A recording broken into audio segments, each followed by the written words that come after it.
Doctor Sreevarma ஆயுள் தரும் ஆயுர்வேதா அறுவை சிகிச்சை இல்லா குணம் ஆயுள் கால நிவாரணம்.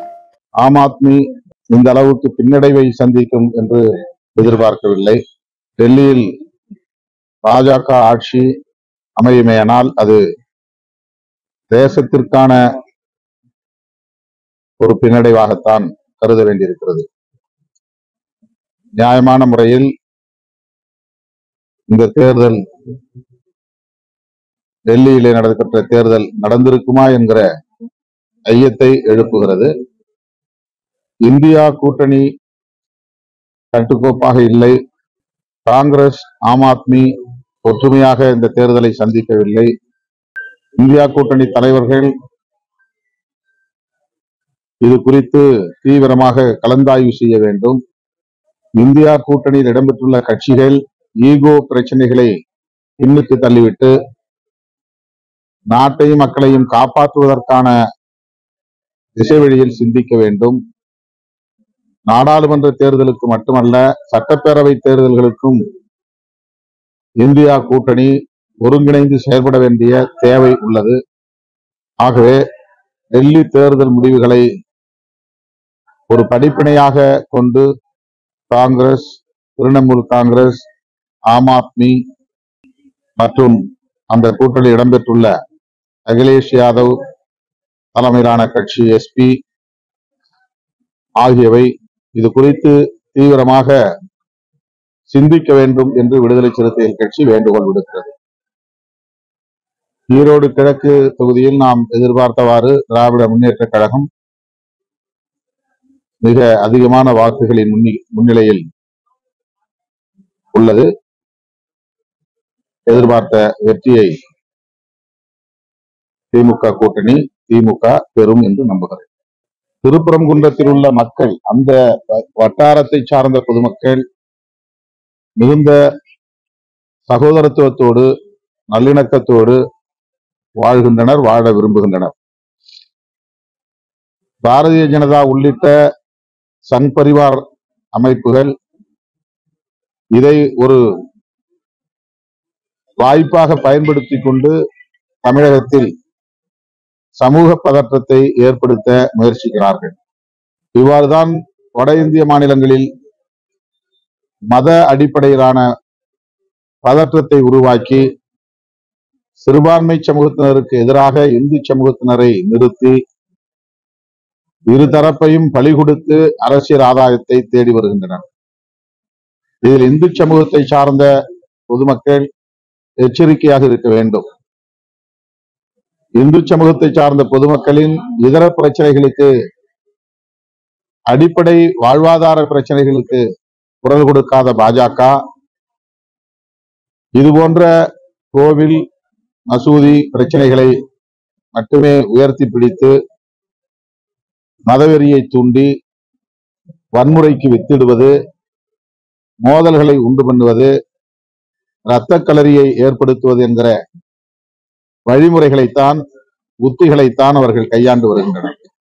எனவே மிக எச்சரிக்கையாக இருக்க வேண்டும். சிறுபான்மை மக்கள் எச்சரிக்கையாக இருக்க வேண்டும் என்பதை விட இந்து சமூகத்தை சார்ந்த மக்கள் பாஜகவிடம் மிகுந்த எச்சரிக்கையாக இருக்க வேண்டும். இப்போது திருப்பரங்குன்றத்தில் அமைதி திரும்பி இருக்கிறது. இதை தக்க வைத்துக் கொள்ள வேண்டும். மதவெறியர்களை அனுமதிக்க கூடாது, அதற்கு இடம் கொடுக்க கூடாது என்று விடுதலை சிறுத்தைகள் கட்சியின் சார்பில் இந்து சமூகத்தை சார்ந்த அனைத்து தரப்பு மக்களுக்கும் நான் வேண்டுகோள் விடுக்கிறேன். பாலியல் வன்கொடுமை தொடர்ந்து பெண்களுக்கு எதிரான பாலியல் வன்கொடுமை தொடர்ந்து அரசு இதை தீவிரமாக கண்காணித்து உரிய தடுப்பு நடவடிக்கைகளை மேற்கொள்ள வேண்டும். அனைத்து மாநிலங்களிலுமே பாலியல் குற்றங்கள் பெருகி வருகின்றன என்பது புள்ளி விவரங்களில் தெரிகிறது. எப்படி தலித்துகளுக்கு எதிரான வன்கொடுமைகளும் சிறுபான்மை சமூகத்தினருக்கு எதிரான குற்றங்களும் பெருகி வருகின்றனவோ அப்படி இதுவும் பெருகி வருகிறது. ஆகவே தமிழ்நாடு அரசு, குறிப்பாக தமிழ்நாடு காவல்துறை இது போன்ற பாலியல் குற்றங்கள் பெருகுவதை தடுப்பதற்கு தீவிர கண்காணிப்பு நடவடிக்கைகளை மேற்கொள்ள வேண்டும். தற்போது கர்ப்பிணி பெண்ணுக்கு எதிரான குற்றத்தை செய்த குற்றவாளிகள், பள்ளி மாணவிகளுக்கு எதிராக செய்த பாலியல் குற்றங்களை செய்த குற்றவாளிகள் கைது செய்யப்பட்டிருக்கிறார்கள். அவர்கள் மீது கடும் நடவடிக்கை எடுக்க வேண்டும். தமிழ்நாடு காவல்துறையில் இதற்கென்று தனி உளவு பிரிவு ஒன்றையும் உருவாக்க வேண்டும் என்று வேண்டுகோள் விடுக்கிறேன். புதிய உலகிக் கொள்கையில தமிழகத்துல நிறைவேற்றப்படாதனால 2007 கோடி நிதி பல்வேறு மாநிலங்களுக்கு ஏற்கனவே இந்த பிரச்சனை குறித்து இந்திய ஒன்றிய அமைச்சரை நமது தமிழ்நாடு கல்வி அமைச்சர் அன்பில் மகேஷ் பொய்யாமொழி அவர்கள் உரிய அதிகாரிகளோடு சந்தித்தார். நாங்களும் நாடாளுமன்ற உறுப்பினர்கள் என்கிற முறையிலே அந்த அமைச்சரை சந்தித்து வலியுறுத்தினோம். அவர் தன்னுடைய நிலைப்பாட்டில் அப்போதும் மிக உறுதியாக இருந்தார். தேசிய கல்விக் கொள்கையை நடைமுறைப்படுத்துவதற்கு தமிழ்நாடு அரசு இசைவு தந்தால் மட்டும்தான் நாங்கள் இந்த நிதியை ஒதுக்கீடு செய்வோம் என்று உடும்புக்கிடியாக பேசினார். இது வன்மையான கண்டனத்திற்குரியது. தேசிய கல்விக் கொள்கை கடும் விமர்சனத்திற்குரியதாக இருக்கிறது. சமூக நீதிக்கு எதிராக இருக்கிறது. RSS அஜெண்டாவின் அடிப்படையில் அந்த கல்விக் கொள்கை வரையறுக்கப்பட்டிருக்கிறது. இந்தியா முழுவதும் அவர்கள் விரும்புகிற ஒரே கல்வி முறையை கொண்டு வருவதற்கு இந்த தேசிய கல்விக் கொள்கை அமைந்திருக்கிறது. கல்விக் கொள்கை தொடர்பான அதிகாரங்கள் மாநில அரசுக்கான அதிகார பட்டியலில் இடம்பெற வேண்டும். ஒத்திசைவு பட்டியலிலே இருப்பதை பயன்படுத்தி கொண்டு இந்திய ஒன்றிய அரசு அதனை முழுமையாக தம்வசப்படுத்தி கொண்டு தம் விருப்பம் போல் செயல்பட்டு வருகிறது. எனவே தமிழ்நாடு அரசு எடுத்திருக்கிற இந்த நிலைப்பாடு சரியானது. இதனை விடுதலை சிறுத்தைகள் கட்சி வரவேற்கிறோம். இதில் உறுதியாக இருக்க வேண்டும். இந்த நிதியை பெறுவதற்கு உச்ச நீதிமன்றத்தை அணுக வேண்டும். நீதிமன்றத்தை அணுகி நிதியை பெறுகிற நீதியை வென்றெடுக்க வேண்டும் என்று கேட்டுக்கொள்கிறேன்.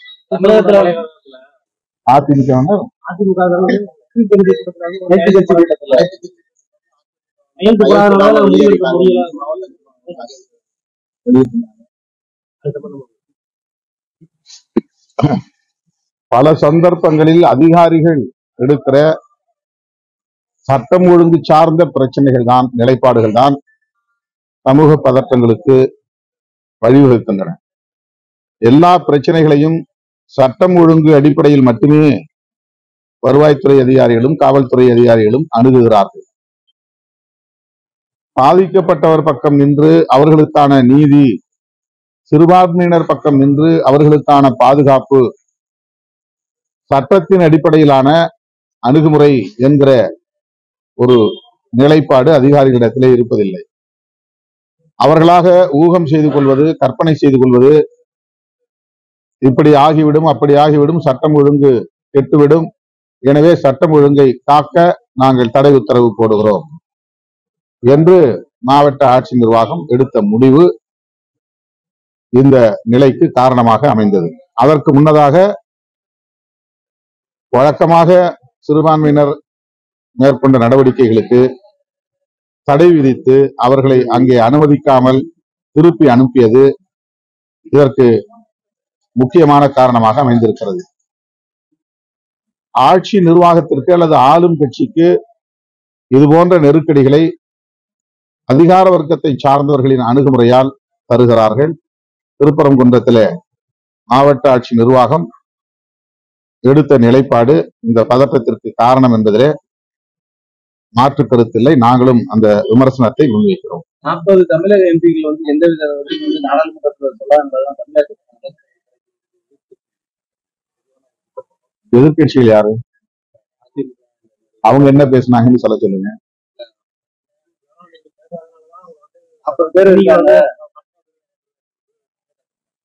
அது பாரதிய ஜனதா ஆளாத பிற கட்சிகள் ஆளுகிற மாநிலங்களுக்கு மிகப்பெரிய அளவிலே ஓரவஞ்சனை செய்கிற ஒரு அரசாக பாஜக அரசு இருக்கிறது.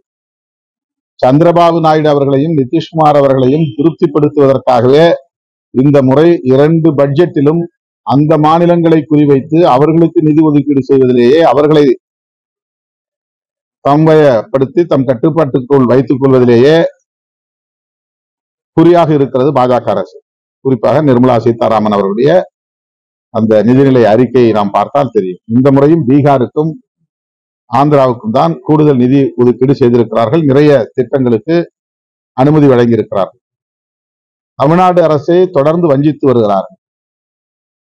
பாஜக அல்லாத பிற மாநிலங்கள் என்று வரிசைப்படுத்துகிற போது தமிழ்நாடு அவர்களுக்கு மிக முக்கியமான ஒரு பகை நாடாக இருக்கிறது. காரணம், அவர்கள் முன்வைக்கக்கூடிய அனைத்து சனாதன கொள்கைகளையும் எதிர்க்கிற ஒரு அரசாக திமுக அரசு இருக்கிறது.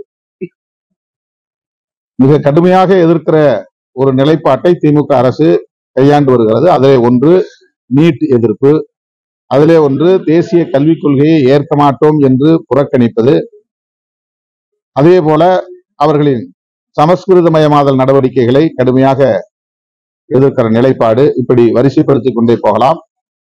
பாரதிய ஜனதாவுடைய இந்த ஆட்சி நிர்வாகம் திராவிட கருத்தியலுக்கு எதிராக இருக்கிறது. புரட்சியாளர் அம்பேத்கர், தந்தை பெரியார் போன்ற தலைவர்களின் சிந்தனைகளுக்கு எதிராக இருக்கிறது. எனவே திமுக அரசு தேசிய கல்விக் கொள்கையை எதிர்க்கிறது. இதை கருத்தில் கொண்டு தமிழ்நாடு அரசை வஞ்சிக்கிறது, ஓரவஞ்சனை செய்கிறது. இதை தமிழ்நாட்டின் எதிர்க்கட்சிகள் பேசாமல் பாரதிய ஜனதா குரலுக்கு வலு சேர்க்கிற வகையிலே அவர்கள் திமுகவை விமர்சிக்கிறோம் என்கிற பெயரில் சனாதனத்திற்கு துணை போகிறார்கள். இதுதான் அவர்களின் அணுகுமுறையாக இருக்கிறது. அதான் நேற்று நீதிமன்றம் தரல. கோவை அருகே பேரூர் பட்டீஸ்வரர் கோவிலில் குடமுழுக்கு தமிழில் செய்வதற்கு அனுமதிக்க வேண்டும் என்று கோரினார்கள். நீதிமன்றம் முதலில் அந்த அனுமதியை வழங்கியது. மேல்முறையீட்டு வழக்கில் அனுமதி மறுக்கப்பட்டிருக்கிறது. தமிழ்நாட்டில் தமிழ் மக்கள், கடவுள் நம்பிக்கை கொண்ட தமிழர்கள் தமிழில் வழிபாடு செய்வதற்கும் தமிழில் குடமுழுக்கு நடத்துவதற்கும் இயலாத நிலை இருப்பது வேதனை அளிக்கிறது. நீதிமன்றமும் அதற்கு துணையாய் இருப்பது கவலை அளிக்கிறது. டாக்டர் ஸ்ரீவர்மா ஆயுள் தரும் ஆயுர்வேதா அறுவை சிகிச்சை இல்லா குணம் ஆயுள் கால நிவாரணம். என்றும் உங்களுடன் மை இந்தியா. முக்கிய செய்திகளை உடனுக்குடன் தெரிந்து கொள்ள சப்ஸ்கிரைப் பண்ணுங்க, பெல் பட்டனை பிரஸ் பண்ணுங்க. என்றும் உங்களுடன் மை இந்தியா.